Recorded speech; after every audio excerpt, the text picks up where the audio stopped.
Hindi na kontrol ni Sabrina ang pagdahip ng kanyang dibdib. Noon lamang siya nakadama ng ganoon simula nang nagkasama sila ni Tristan. Makapangyarihan ang mga salita nito. Tinikman niya ang ube cake. Pilit niyang binabaliwala ang mga sinabi ni Tristan. Nagsimula na rin itong kumain. Ang natira niyang kanin ay ibinigay niya rito. Hindi na ako nagsaing. Pagtiyagaan mo na lang ang kaunting kanin. Sana bumili ka na rin ng kanin. Aniya, ganyan ka naman eh. Pagdating sa akin ay wala kang pakialam. Mas okay ka kapag naroon ka sa bahay. Anito, hindi na lamang siya kumibo. Naghari ang katahimikan sa pagitan nila. Siya nga pala, final na ang desisyon ko na itutuloy ko ang commercial ng bago nating produkto. Hindi na kita pipilitin na maging model. Nagpahanap na ako ng female model na magiging partner ko. Huwag kang mag-alala. Sagot ko lahat ng kailangan. I just need your approval. Basag ni Tristan sa katahimikan. Natigilan siya. Noong unang binanggit ni Tristan ng tungkol sa commercial na plano nito ay hindi siya masyadong apektado. Pero ngayon ay tila hindi na siya komportable, lalo na nang sabihin nito na ito mismo ang model. Pwede namang saka na lang ang commercial kapag kumita na ang produkto. Komento niya. Hon, mas mabilis mabenta ang produkto kapag malaki ang market. Hindi naman ganoon kalaki ang magagastos sa gagawing commercial dahil maikli lang ang senaryo. Anito, anong senaryo? Katulad ng nabanggit ko noong una, ako ang gaganap na husband at ang female model ang kunwaring asawa ko. Ang senaryo, first time naming magsa-celebrate ng Christmas at maa-appreciate ng husband ang mga inihandang pagkain ng wife. Of course, kailangan pasalamatan ng husband ang wife niya. Yayakapin niya ito at hahalikan. Aarte kami na parang totoong mag-asawa at ano naman ang koneksyon ng senaryong iyon sa ham na produkto natin? Namumurong tanong niya at hindi pinatapos sa pagsasalita si Tristan. Katulad sa karaniwang TV commercial, dapat may kwento at ang produkto na ini-endorso ay dapat makita sa senaryo. Ang ibang commercial nga, puro mukha ng model ang makikita kaya aakalain mo na ang ibinebenta ay ang model mismo. Nakangiting sabi nito. Masyado namang maarte ang senaryong napili mo. Siyempre dahil ganoon ang konsepto, bakit ayaw mo ba? Acting lang naman, huwag kang mag-alala. Sa pisngi ko lang hahalikan ng female model. Simpatikong sabi nito. Inirapan niya ito. Hindi ka naman model eh. Bakit ikaw ang gaganap? Mag-focus ka na lang sa problema ng kumpanya. Maktol niya. Nagsiselos ka ba? Nanunod yung tanong nito. Binato niya ito ng mahayap na tingin. Jealous is not belongs to my vocabulary. Depensa niya. Oh? Huwag ka mag-deny. It's obvious, honey. Tumawa ito. Excuse me? Ano naman ang pagsaselosan ko? Acting lang naman iyon. Hindi makitid ang utak ko. Fine. Alam ko namang mahalaga sa iyo ang ego mo. Dapat kasi pumayag ka na maging partner ko para wala masyadong issue at mas effective ang acting. No way. Marami akong kailangang unahin kaysa sa bagay na iyan. Gawin mo ang dapat mong gawin. Okay. Permahan mo pala ang ginawa kong proposal para sa project na ito. Mamaya, ibibigay ko sa iyo. Sabi na lamang nito. Iwan mo na lang sa kwarto mamaya. Maliligo lang ako. Aniya, saka iniwan ang kanyang asawa. Napansin ni Sabrina na simula ng atupagin ni Tristan ang taping na ginagawa nitong commercial para sa produkto nilang ham. Hindi na ito pumupunta sa opisina niya para sabayan siyang kumain sa tanghali. Late na rin itong umuwi sa bahay niya at madalas ay hindi na niya namamalayan ang pag-uwi nito dahil tulog na siya. Hindi na dapat niya yun kino-question dahil dati naman siyang walang pakialam dito. Pero bigla atang nagbago ang ihip ng hangin. Madalas ay naiisip niya ang kanyang asawa at kung ano ang ginagawa nito sa labas. Bagay na hindi naman niya nagagawa noon. Ipinilig niya ang kanyang ulo sa kagustuhang makalimutan niya si Tristan. Katatapos lang niyang mananghalian. Wala siyang ganang kumain kaya kaunti lang ang nakain niya. Pumapapak siya ng roasted cashew, nuts, habang nakahilata sa sofa at nanonood ng telebisyon. Nang tumunog ang doorbell ay bumalikwas siya ng tayo at dagling tinungo ang pinto at binuksan. Ang unang naisip niya ay si Tristan, kaya tumalima siya. Pero mali siya. Si Ina ang nabungaran niya. Hindi na masama. Malaking bagay na nagpakita ito sa kanya sa panahong hindi niya maintindihan ang nangyayari sa kanyang sarili. Dagling yumakap sa kanya si Ina. Nasabik din siyang yakapin ito. Halos 2 buwan silang hindi nagkita. Iginiya niya ito sa kanyang mini living room at binigyan ng orange juice in can. Tumaba bigla si Ina. Hiyang nito ang pagbubuntis. Kumusta ka na? Lumulusog ka. Pregnant ka na ba? Masiglang usisa ni Ina. Pregnant? Nakataas ang isang kilay na sabi niya. Don't say virgin ka pa rin after ng kasal mo. Tumawa ito. Huwag kang magbiro sa akin, Sabrina. Na-meet ko na minsan si Tristan and he was nice and gorgeous. Imposibleng hindi ka nagka-interest na maromansa ang asawa mo. Walang conservative na tao once may kasiping na. Kahit sabihin mong hindi mo mahal si Tristan, hindi pwedeng walang sex involved while you're living with him in one room. O baka naman hindi kayo nagtatabi sa kama. Litanya ni Ina. Bumuntong hininga si Sabrina. We're make-up but I'm not prepared for early pregnancy. Turan niya. My God, you're in the right age, Sabrina. Kailan ka pa magpapabuntis? Kapag mahina ng matres mo? Isa pa, ang mga lalaki kahit pa sabihin mong arrange ang kasal ninyo ni Tristan, mag-aasam pa rin siya ng anak. Don't say nagkasundo kayo na wala mo ng anak. Para saan ang sex? O baka naman napilitan lang kayong magtalik during honeymoon. Kakaiba ka talaga, Sabrina. Ani ni Ina. Pumalatak na ito. Naisip niya kung paano ang sex life nila ni Tristan. Pagdating sa personal na bagay wala siyang inililihim kay Ina. Tristan was not a typical guy we used to know, Ina. He's amazing, a good kisser and a good man in bed. I don't know if his style was common. Walang abog na sabi niya. Nanlaki ang mga mata ni Ina. What do you mean by that?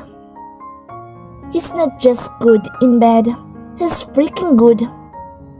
OMG, pero ang sabi mo noong bago ka magpakasal sa kanya, conservative siya, seryoso at obvious na walang interes sa babae. Sinabi mo pa nga na baka mamatay kang virgin wife. Seriously, don't kidding me, Sabrina.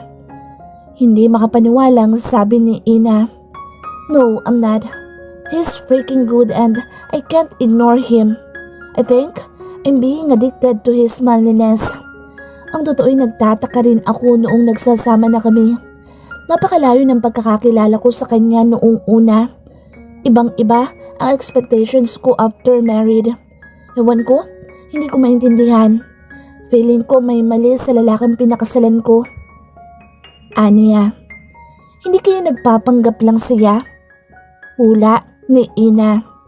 Natigagal si Sabrina. Paano nagpapanggap? Curious niyang tanong. I mean, baka nagpapanggap lang siyang conservative at seryoso noong unang pagkakakilala ninyo para hindi ka magdalawang isip na pakasalan siya. You know, he badly wants the help of your company, so he needs to be nice for you. Sabi nito. May point si Ina, pero may ibang ibig sabihin para sa kanya ang sinabi nito tungkol sa pagpapanggap ni Tristan. Pero naisip naman niya na kung nagpapanggap si Tristan, ano naman ang motibo nito? Malinaw naman dito na pabor siya sa arranged marriage. Hindi pa siya natatanong ni Lola Marcela kung papayag siya ay nakapagdesisyon na siya. At speaking of Tristan, biglang sumulpot ang presensya nito na siyang pumutol sa kwentuhan nila ni Ina. Personal na lamang niya ipinakilala dito ang kanyang kaibigan. Napansin niya na kinikilig si Ina ng kamayan ito ng kanyang asawa. Sorry, hindi ako nakahabol sa lunch. Kumain ka na ba? Pagkuha na itanong sa kanya ni Tristan. Tapos na. Tipid niyang sagot. Pwedeng makigamit ng banyo? Magsha-shower lang ako. Paalam nito pagkuhan. Sige. Dumiretso naman sa banyo si Tristan. Nagulat si Sabrina nang hilahin siya ni Ina palapit dito. Ano ka ba? Bakit kailangan magpaalam ng asawa mo na gagamit ng banyo? Hindi ba siya welcome dito sa opisina mo? Usig nito sa kanya. Umismid siya. Magaling talagang umarte si Tristan. Kapag may ibang tao silang kasama ay napaka-gentle nito at parang maamong tupa. Samantalang kapag silang dalawa lang naroon ay hindi nga ito nagpapaalam na matulog sa mini room, lalo na kung gagamit ng banyo. Ganoon lang talaga siya. Sabi na lamang niya. In fairness ha, ang hot ng husband mo. Pero noong nakita ko siya one time sa mall, hindi ganoon kamaskulado ang katawan niya. Medyo payat siya noon. Akala ko nga noon may sakit siya. Komento ni Ina. Naiinggit siguro siya sa kakambal niya na hunk model kaya nag-workout siya ng todo nang nagbakasyon siya sa California. Siguro, kumabit balikat si Ina. Namit mo na bang kakambal niya? Pagkuway tanong nito. Umiling siya. Bihira raw nagbabakasyon dito ang kakambal niya at hindi nagtatagal. Ganun ba? You're so lucky, best. Ang gwapo ng husband mo. Hot na at sabi mo nga, goddess pa in bed. Dapat mag-effort ka na para mapaibig siya. Total mag-asawa na kayo. San pa ba kayo patungo?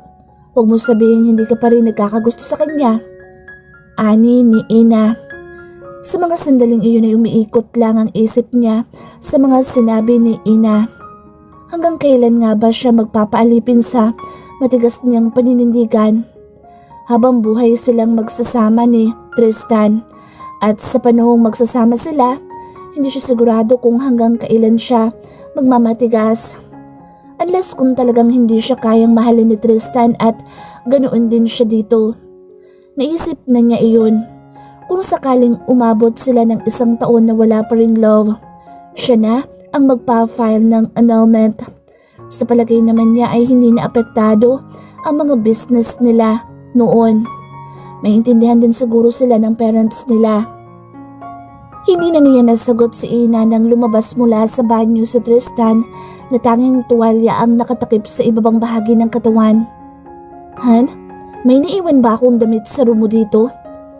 Tanong nito sa kanya. Hindi pa sana siya kikibo pero siniko siya ni Ina. Tumayo siya at iginiya si Tristan papasok sa mini bedroom niya. Naiinis siya dahil sa paglabas nito na nakahantad ang katawan. Bakit hindi ka sa opisina mo naligo? Dumiretso ka pa dito. Nakakahiya sa bisita ko. Pakalat-kalat ang katawan mo. Distraction ka masyado. Palatak niya habang hinahanap sa mini closet niya ang iniwang damit ni Tristan. Ikinahihiya mo ba ako sa bisita mo? Anito, isipin mo na lang, narito ka sa opisina ko. Wala ka sa bahay. Pwede kang magpa-display ng katawan mo dito kung walang ibang tao. Baka isipin ng bisita ko. Walang privacy ang office. Litanya niya. Hey, bakit bigla ka atang naging nagor ngayon? Bakit hindi mo na lang ako diretsahin? Ang sabihin mo, ayaw mo na may ibang nakakakita ng katawan ko. Simpati kong sabi nito habang pilit siyang dinidikitan. Palipaw niyang sinuntok ang matigas nitong puson. Hindi ako magdadamot ng katawan mo. I can find another guy more than you. Huwag kang mayabang. Nang matagpuan niya ang puting polo nito at itim na pantalon na magkatabi, ay dagli niya iyong kinuha at ibinigay kay Tristan. Pagkuhan ay tinalikuran niya ito. Wait, bakit walang underwear? Ang alam ko'y may naiwan ako dito. Reklamo nito. Ikaw na maghanap. Nakakaabala ka na. Parang ahas ka kasi kung saan nag-iiwan ng damit. Masungit na sabi niya. Han naman, ganyan ka ba kalupit sa asawa mo? Mabait ka lang sa akin kapag nasa kama tayo. Ang totoo, bakit mo ba ako pinakasalan? Para lang doon? Walang gatol na sabi nito. Napatda si Sabrina. Pagkuhan ay tinitigan niya ng diretso si Tristan. Makontento ka na muna sa kung ano ang kaya kong ibigay sa'yo. Please, don't force me to do what you want. As your wife, I'm pressured. Seryosong wika niya. What? Napipressure ka? Natatawang untag nito. Natigagal siya. Hindi niya maalala kung anong problema sa sinabi niya. Bakit nag-react ng ganoon sa Tristan? Nilinis niya ang nakabara sa kanyang lalamunan. Never mind, hanapin mo na lang ang brief mo dyan sa closet. Sabi na lamang niya saka siya lumabas at binalikan si Ina. Naalala niya na nagpapahanap pala ng engineer ang daddy niya na gagawa sa warehouse katabi lang ng main office nila. Naisip niya na engineer ang asawa ni Ina kaya nakiusap siya rito. I-refer na lang kita sa ibang engineer. May project kasi ang husband ko sa Cebu at 1 taon ang kontrata nila doon. Teka, bakit hindi na lang sa Gabriel? Tumatanggap siya ng project na labas sa kumpanya nila. Hayaan mo, tatawagan ko siya at papupuntahin dito para makapag-usap kayo. Sabi ni Ina. Ang totoo, second choice niya si Gab. Mas okay sa kanya na si Gab na lang para magkaroon ng closure ang bigong pagsinta niya sa binata. Gusto niyang matiyak na wala na siyang interest dito at para maging komportable siya, natanggapin ang friendship na nabubuo sa kanila sa pamamagitan ng Facebook. Kahit bihira siya mag-reply sa mga messages nito, ay hindi ito nagsasawa na magpadala ng mga sweet quotes sa kanya. Ang mahalaga ay naipaalam na niya sa lahat ng FB friends niya na kasal na siya. Ako na lang magsasabi sa kanya. Nagchat-chat naman siya sa akin sa FB. Aniya. Oh, talaga? Friend pa pala kayo?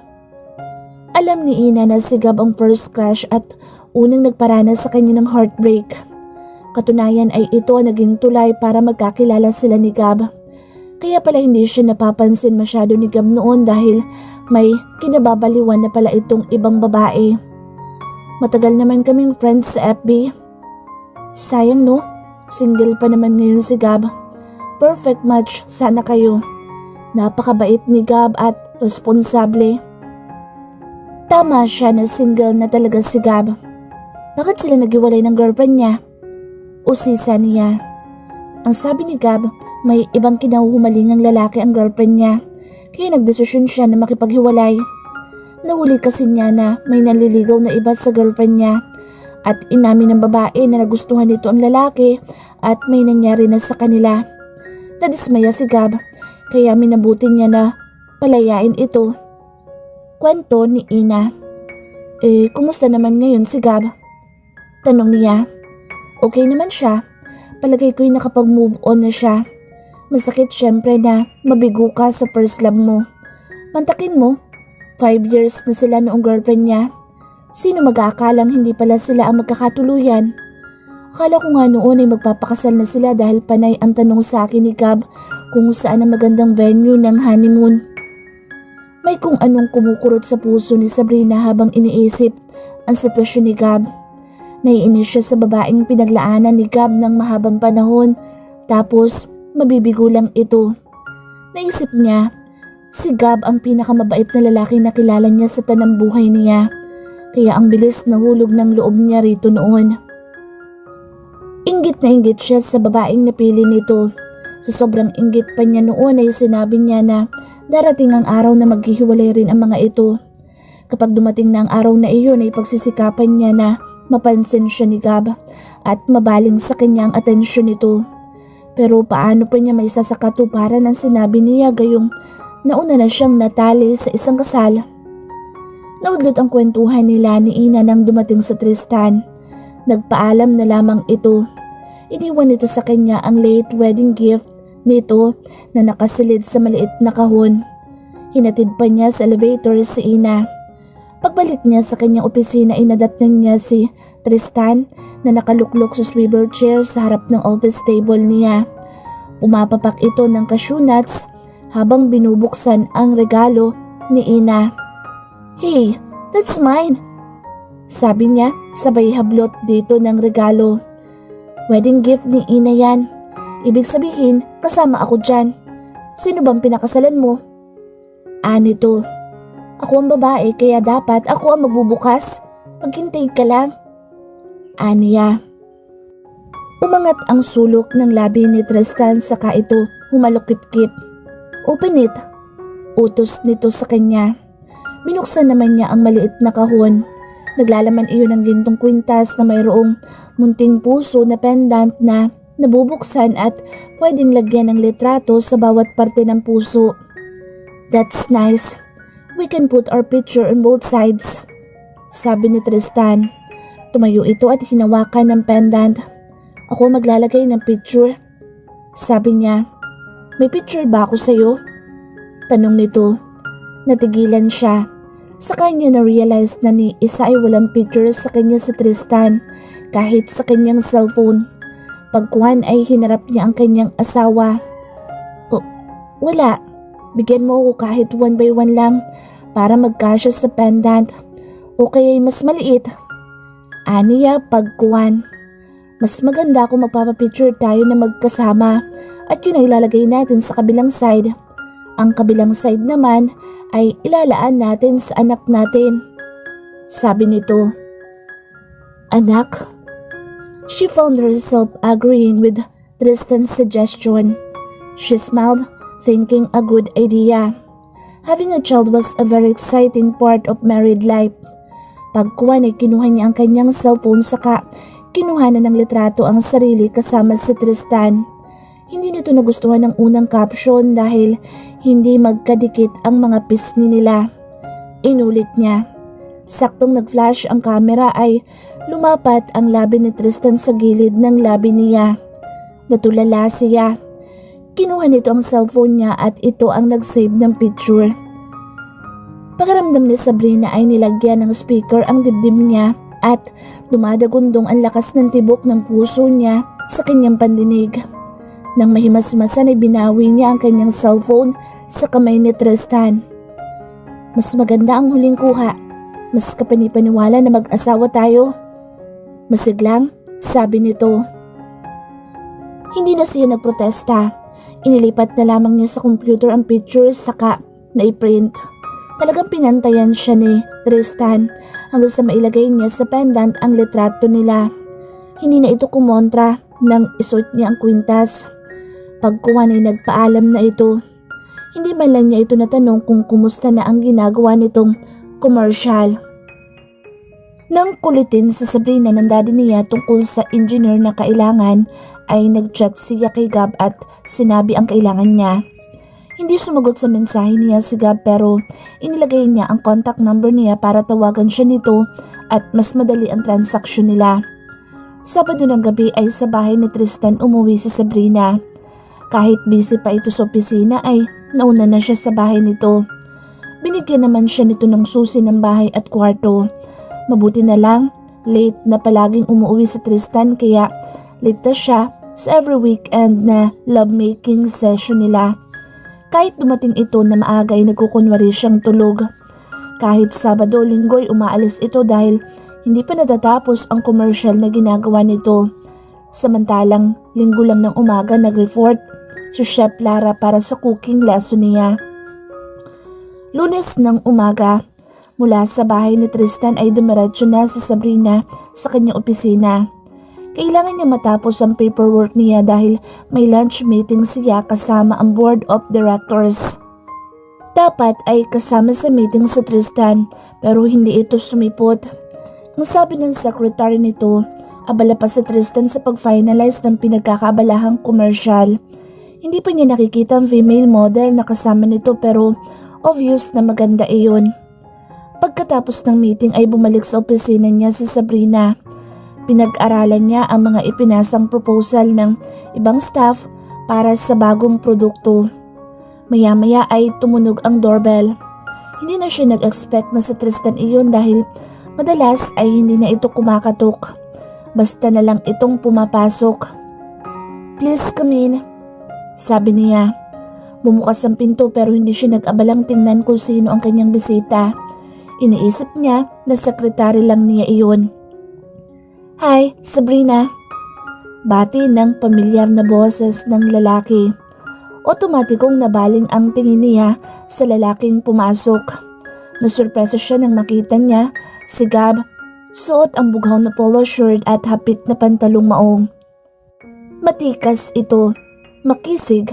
Nag-level up ang kagwapuhan at bumagay rito ang isang dangkal na haba ng buhok nitong aalon-alon na nakatakip ang ilang hibla sa katamtamang kapal nitong kilay. Hindi na ito kasing puti noon. Kayumanggina ang kulay ng balat nito. Marahil ay dahil sa nature ng trabaho nito na minsan ay nakabilad sa init. Ilang sandali siyang walang kibo dahil pinapakaramdaman niya ang kanyang sarili. She was surprised and excitement strikes her system. Excitement of missing a man who owned her first affection. Hindi naman ito sinadyang saktan ng damdamin niya kaya wala siyang karapatang magtanim ng hinanakit dito. Pero ang pananabik na nadarama niya rito ay kaagad ding naglaho. Kaswal niyang initian ng binata, saka siya tumayo upang bigyan ito ng mainit na pagtanggap bilang bisita niya. Oh, hello. Why you didn't call me first? Sana nakapaghanda ako. Aniya. Inalok niya itong umupo. Umupo naman si Gab sa katapat niyang silya. Ano ba dapat mong paghandaan? Nakangiting tanong nito.